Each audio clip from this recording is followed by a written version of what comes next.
Spells in Clash Royale can turn the tide of any battle. But not all are created equal. Some are absolute fan favorites, while others total rage inducers. Today we're breaking down the most loved and hated spells in the game. Let's jump in. The Log. It is the only spell in Clash Royale that consistently takes out both the Goblin Barrel and Princess for a positive elixir trade, making it a must-have for any serious player. The Barbarian Barrel can take out the Goblin Barrel as well, but it can struggle with taking out the Princess. But the Log isn't just for defending against small troops, it can also be used offensively. For example, if you're expecting a skeleton army to counter your Hog Rider, the Log can clear it out in one go, giving your Hog Rider a clear path. What truly makes the Log shine, though, is its versatility. It's capable of knocking back any troop, from an ice golem to massive units like golems and mega knights. This is especially useful when you need to reposition those heavy hitters just enough to redirect them toward your defensive buildings instead of your princess tower. And the Log's utility doesn't stop there. It's also fantastic for stopping charging units like the Battle Ram or Prince, buying you precious time to mount a proper defense and denying them any devastating double damage they could deal while charging. The Log is so good that it's nearly impossible to imagine players ever getting upset upon receiving the Log, but this was actually the case back in 2016. You may not have been around or simply have forgotten, but back in 2016, the Log was one of the worst cards ever in Clash Royale history. With a 50% slower rolling speed, it was impossible to reactively use the Log, especially on offense.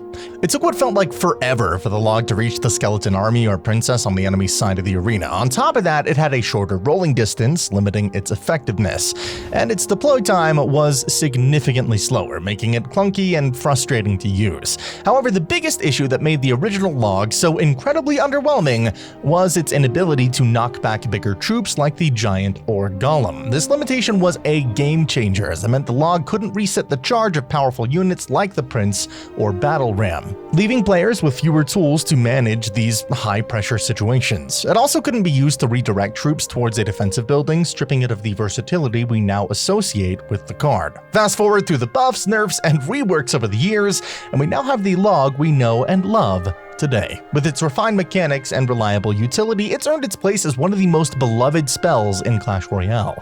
Whether you're using it to clear out swarms, disrupt charge attacks, or finesse a troop's positioning, it's hard to imagine the game without it. The Log from Clash Royale is so beloved for its versatility and utility that it even made its way into Clash of Clans, albeit in a different form, the Log Launcher. Its popularity inspired Clash of Clans to create the Log Launcher, a siege machine that rolls across the battlefield dealing damage to enemy defenses while clearing out obstacles. The Log Launcher brings that same unique quality to Clash of Clans, adding a fun, familiar mechanic that both Clash Royale fans and Clash of Clans players can appreciate. How amazing to see our trusty piece of wood roll around in a different game. Though a spell that existed in Clash of Clans to begin with is the freeze spell, and let's be real, every single one of you, at least if you've played Clash Royale much at all, which if you don't, I don't know why you're here, but welcome, has at least lost one game to a freeze spell your opponent kept hidden for 3 agonizing minutes, only to drop it at the perfect moment.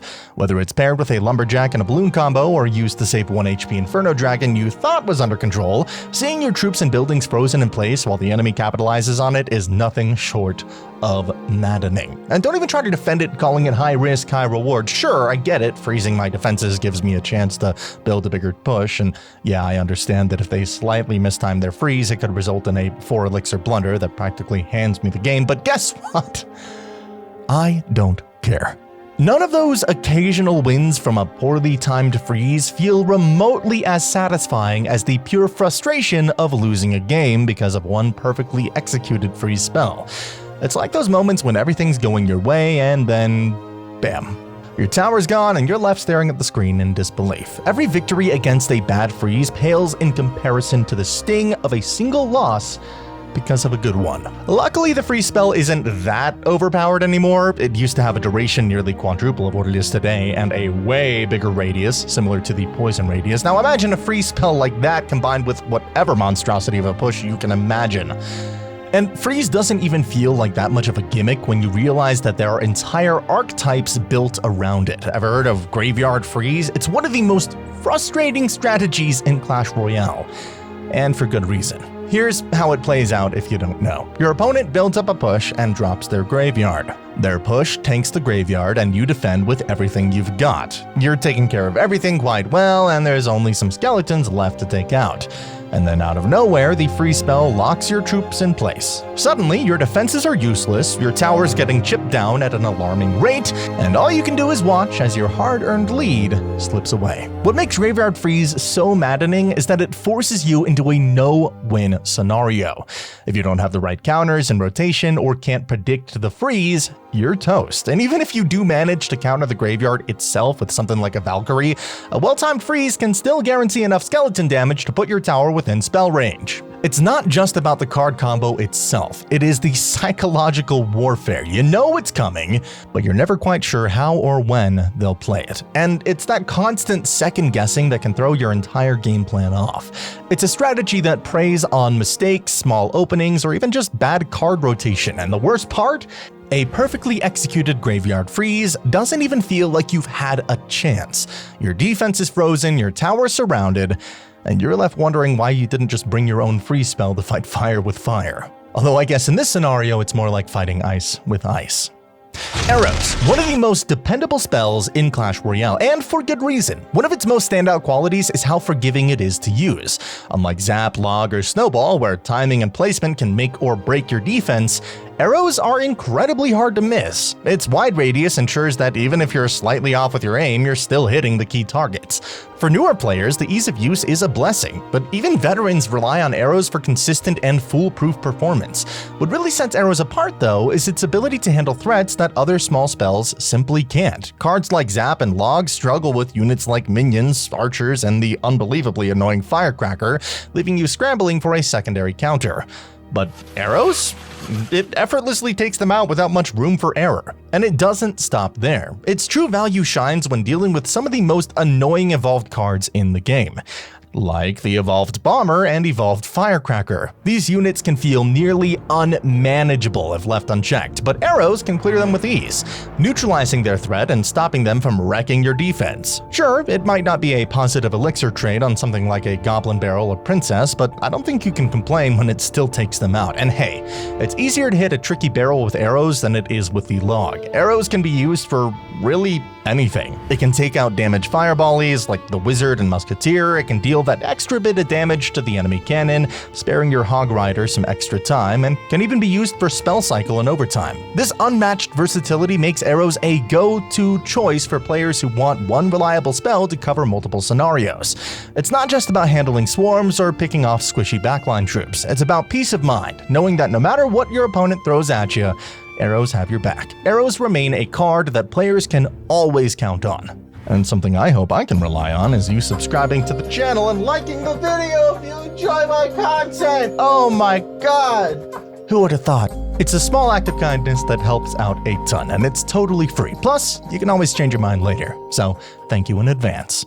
Now, moving on, a card that some players unfortunately rely on as their second win condition is the Rocket. This 6 elixir spell deals massive damage in a small radius, making it a devastating tool in the right hands, but also one of the most frustrating cards to face. It's bad enough when your opponent uses it to strategically take out key units, but things get much worse when you hit double or triple elixir and your opponent realizes they can't break through with their X-Bow.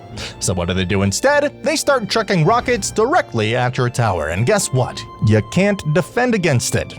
How fun is that? Watching your tower's health slowly chip away, knowing that there's nothing you can do to stop it. That's peak Clash Royale frustration. But that's not the only time Rocket might ruin your day. Imagine you start the match by cycling a Wizard or Sparky in the back, thinking that it's safe and a solid opening play. Big mistake. Before you know it, here comes the Rocket, zooming across the arena to not only obliterate your troop, but also deal a brutal 500 damage to your tower in the process. It's a double whammy that is hard to recover from, especially when you realize that you basically just handed your opponent some free damage onto your tower. The Rocket isn't just a card, it is a psychological weapon. Its ability to punish you for playing your support troops too early or for trying to build a push is what makes it so infuriating. Combine that with its undodgeable nature and the lack of counterplay when it's aimed at your tower, and it's easy to see why the Rocket is a card that is frowned upon by many players. Zap, a spell so iconic it's practically a symbol of Clash Royale itself. From its very launch, Zap has been a go-to choice for players of all skill levels. It's quick, efficient, and incredibly satisfying to use.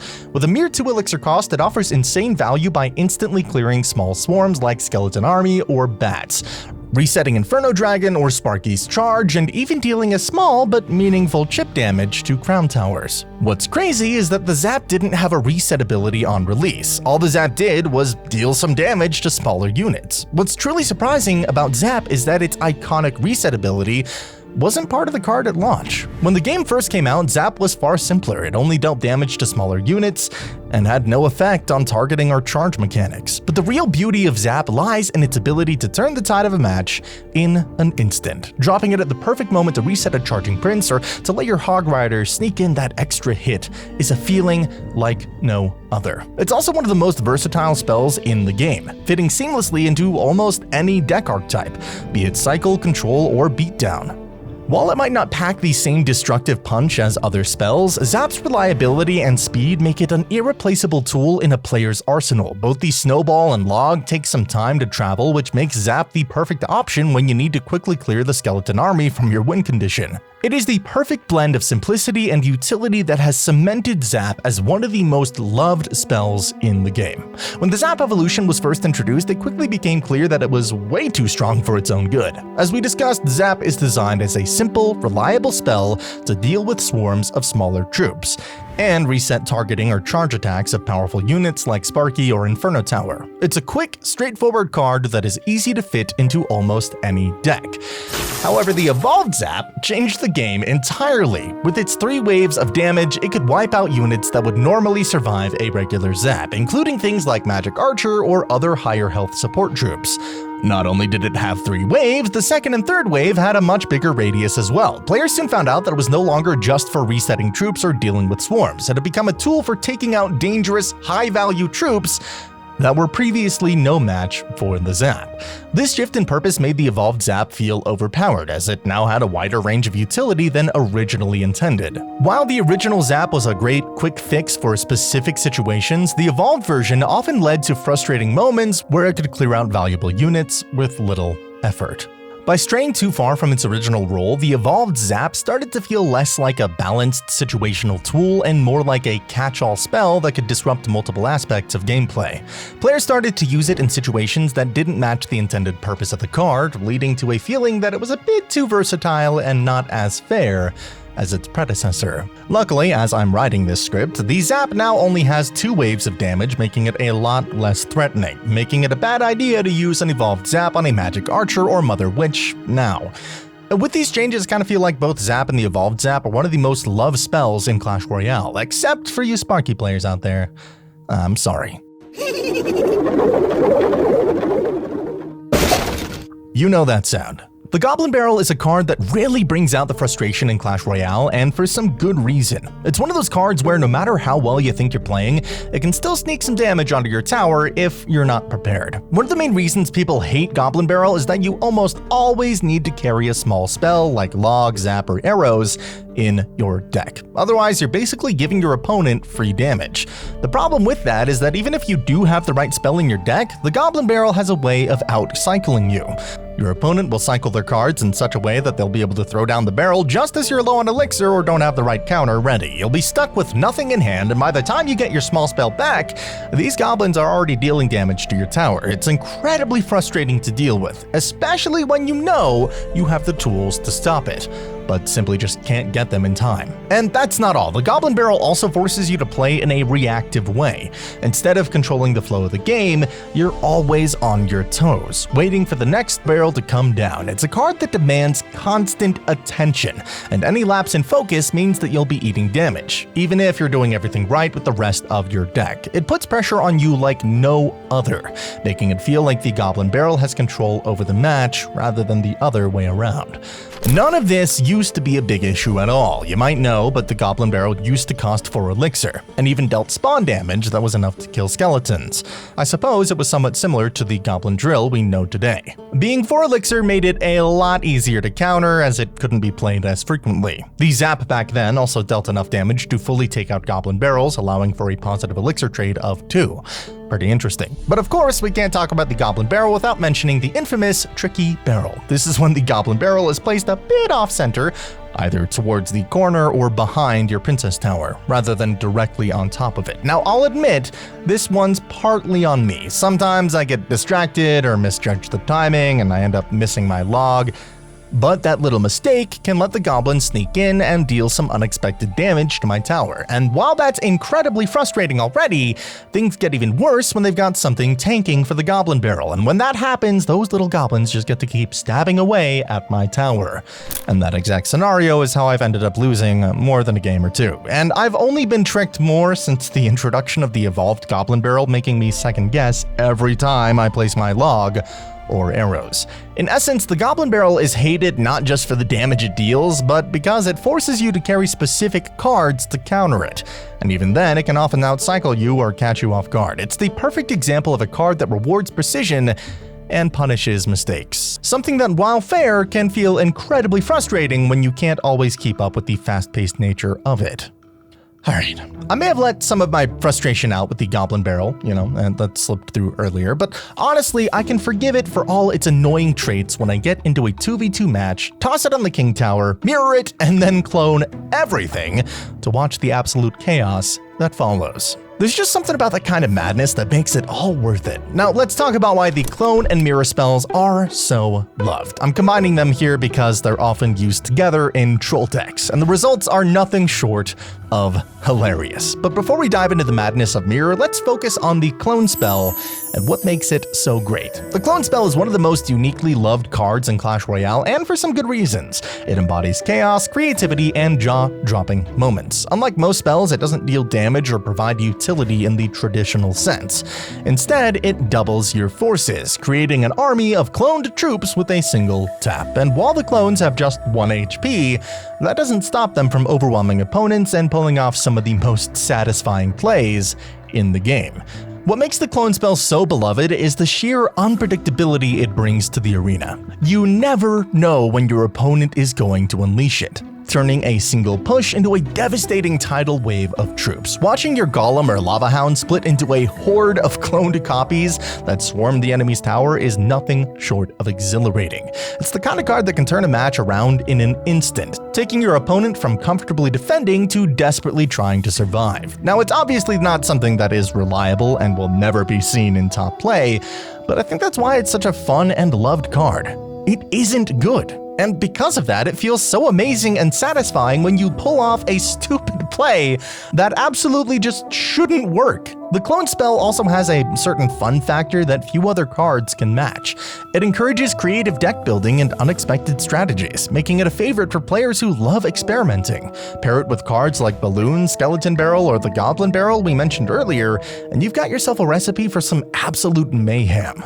The mirror thrives on creating chaos, doubling the mayhem by letting you play the same card twice in a row. Rage clone all the goblins, the Brisbane will take it down and subscribe or you will get. But its fun, cheeky nature took a frustrating turn when cards like the Phoenix and Goblin Machine were released. These cards were so strong right out of the gate that mirroring them wasn't just an option. It became a devastating strategy. The Phoenix, with its rebirthing mechanic and high damage output, was already tough to deal with, but when mirrored, players could send a second, higher-leveled Phoenix into battle, making it nearly impossible for opponents to keep up. It wasn't just double the trouble, it was double the dominance. Similarly, the Goblin Machine was a force to be reckoned with upon release. Its tankiness and relentless spawning made it difficult to stop in the first place, but with the mirror, players could deploy another, stronger version right after. This created a wave of relentless pressure that punished even the slightest misstep on defense. The mirror in these cases turned already overpowered cards into absolute nightmares. Instead of adding creative variety to the game, it became a tool to double down on unbalanced strategies. While the mirror is undeniably fun and clever in some fair scenarios, its ability to amplify the power of overtuned cards made it feel oppressive during these metas. But when used for the sake of trolling, it has to be one of the most unique and loved spells, if not cards, in Clash Royale. With that said, one of the most frustrating spells to deal with has to be the Tornado. This spell has an uncanny ability to ruin your carefully planned pushes and make your defenses crumble. Its primary function of grouping troops together can feel outright infuriating when your opponent uses it to set up an easy King Tower activation, giving them a massive advantage for the rest of the match.